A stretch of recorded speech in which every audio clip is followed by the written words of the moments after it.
Hey y'all, welcome back to my channel. This is Nathan Reinhardt. Today we're going to talk about the Woodlands, Texas, and the part one of the villages that make up the Woodlands, Texas. Today we're going to focus on Grogan's Mill, Panther Creek, and Indian Springs. If you're first time to my channel, my name is Nathan Reinhardt. I'm a realtor here in North Houston. Welcome to the channel. Please hit subscribe, like, and tune in next week for additional videos. Let's hop in and get started talking about Grogan's Mill. Before we get to the actual individual villages, like what are the factors that would have any implications on why you care what village the home is located in? So if you're in the Woodlands, Texas, you're close enough to all the amenities. The first and the most obvious one to me that like potentially have an impact on like what would you want to live in this village or not would be commute time. If you go downtown to Houston every day, living in the back in Sterling Ridge, like back by 2978, let's say you come home at the most popular time, you're gonna add 25 minutes to your commute time just to get through the Woodlands. Commute time would be one of the most important things. Where's your job located and how important is that to you? Second thing would be the school systems. Almost all of the Woodlands is in CISD. Even here in the Woodlands, we're split between high schools. Do you care if it's College Park High School? Do you care if it's the Woodlands High School? For some people, that's a really important thing. The elementary school, if that's important to you, like that'll limit the location and the area that you should focus your school search on. And we have different reasons why people like the different elementary schools. There's examples of the elementary school that goes from kindergarten all the way to 6th grade.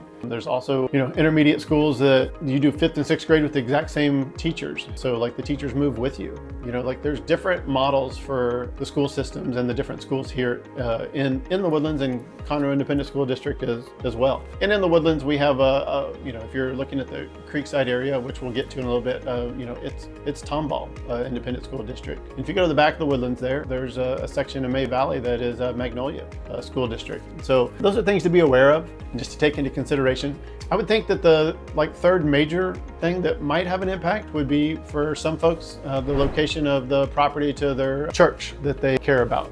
For some folks, they spend quite a bit of time going and coming back and forth daily, weekly, in their time, and they want to be close to that particular location. So to me, those are the three largest or the most common things that people talk about when we're trying to figure out which part of the Woodlands you should actually consider. And I'll also just tell you that it doesn't matter which village that we're talking about. So each section is designed specifically with a variance on square footage. So it doesn't matter which builder is built in there. So one section will be what would have been the starter home or the smaller section at that time. There'll be some intermediate sections, and then there'll be sections where the fancy homes that were being built at that time, the custom homes that were the big and most expensive ones. Grogan's Mill started construction in 1972, officially opened in 1974, I believe. This is the 50th anniversary of the Woodlands as a whole, and all started with Grogan's Mill. And Grogan's Mill is the piece that if you said, Nate, the single most important thing to me is being able to get on the highway as quick as possible because I want my commute to be as short as possible, going and coming. Well, guess what? You get to live in Grogan's Mill. And,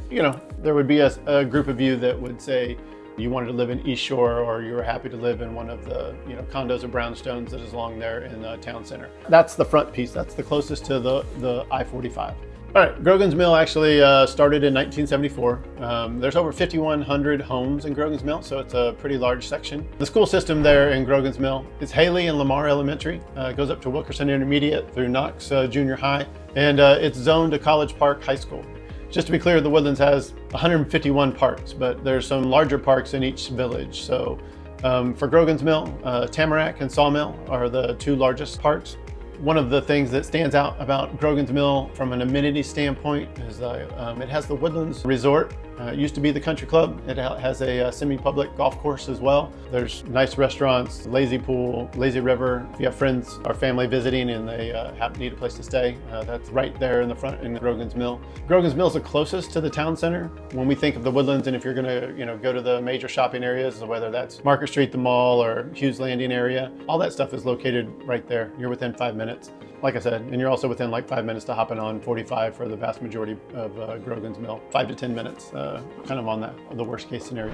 I'll give you a snapshot of the current real estate market in Grogan's Mill. Right now, there's 35 active listings. Over the past 12 months, 157 homes sold in the Grogan's Mill area.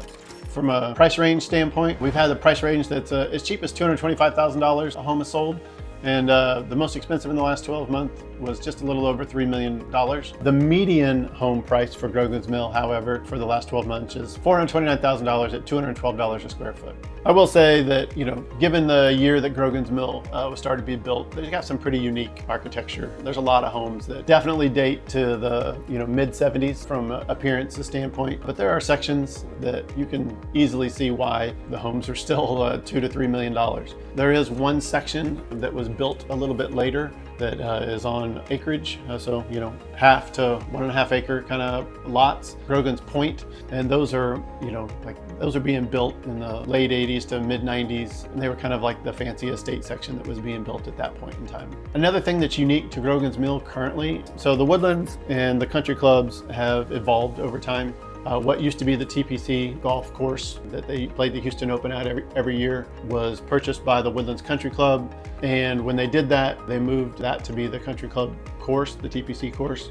And that's located right here in Grogan's Mill. And so that's located right there between North and South Mill Bend. That's right there beside Woodlands Parkway. When you're going down Woodlands Parkway, you can see it's kind of the famous golf hole there that has the island green. And the last thing about Grogan's Mill that I think is worth, it's just different than the other villages currently. There are sections that back up to the golf course there that home builders have started the process of, if they can find a cheaper home that needs complete renovation, of just actually taking the home all the way, tearing it down completely and building a completely new construction home. That isn't something that, to my knowledge, occurred anywhere else beyond there in Grogan's Mill. And it was because originally those homes were pretty small that were located along the golf course there. And someone could take one or two down and put up a much larger home currently. The second village that we'll talk about, and this is actually the village that I owned my first home in the Woodlands in, is Panther Creek. They started building Panther Creek in 1977. There's about 3,600 homes available in Panther Creek. There's 3,600 homes through 22 sections there in Panther Creek. The elementary school is Sally K. Ride and Glenlock Elementary. It goes up through McCullough Junior High and the Woodlands High School. Let's be honest, if we're talking about major parks that are in Panther Creek, North Shore Park is by far the largest. North Shore Park is the park that's located along Lake Woodlands there. To give you an idea, beside the boathouse across Lake Woodlands is the Whole Foods and restaurant row there. North Shore Park is one of the amenities of the entire Woodlands that people think of, but it is, they do everything from concert series to when we have National Night Out or the triathlon, the Ironman that happens, the marathon that occurs in the Woodlands. A lot of those things get started and finished over there around North Shore Park. To just give you an idea that it's a large community hub for what's going on in and around the Woodlands here from an event-specific, especially athletic endeavors. The real estate update on Panther Creek, there's 20 active listings in the Panther Creek currently. Last year, 130 homes sold in Panther Creek. The low price home last year was $232. And the high price home here in Panther Creek was $3.6 million, with a median home price of $432,000 and a $208 a square foot on median square footage. Each of the villages, as I said, has a little bit of everything. Panther Creek also has the west shore of the Lake Woodlands. So in that area, there's some really high priced properties, waterfront properties as well. Each of these villages has their own shopping center. And so Panther Creek is no exception. There's a section there with the Panther Creek Shopping Center. So there'll be banks, grocery stores, you-pick stores that are kind of hidden in the trees there, but close and convenient to where each village has, is located. We are going to split this video up into two parts. So the fourth village that I wanted to talk to you about here, where I currently call home, is Indian Springs.